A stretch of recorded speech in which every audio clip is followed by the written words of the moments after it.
Listen up, I can't even wait until I go back inside. Something I'll burn out my soul case. This is Faye Ellington.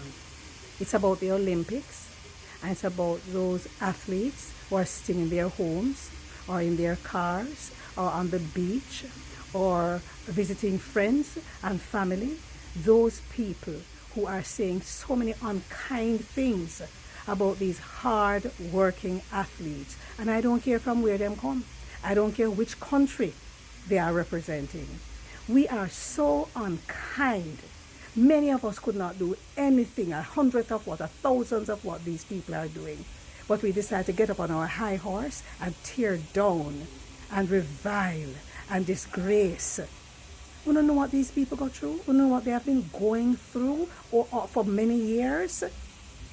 But 10, 20 years ago, there was no social media. And there were some people who said unkind things, and it would eventually get back to the athletes' ears.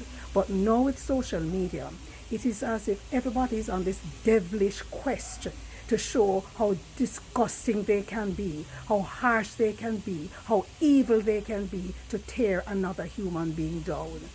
What is wrong with us? Yes, it is pressuring. Yes, it affects people mentally. What is wrong with us? Why it is so difficult to sit down and to just think and send positive thoughts in the direction of these athletes? You criticize, you tear down, you insult, you defile, and my God in heaven, could we just stop it? Could we just for one moment say, what if that were me? What if that was my child? What if that was my brother or sister? What if that was my community person? No, man, this have to stop. We're going on too bad.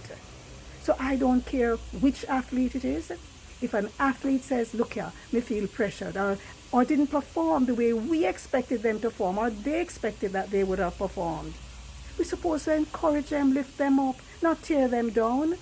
Almighty Jireh, what an evil set of vipers we have become. Vipers indeed.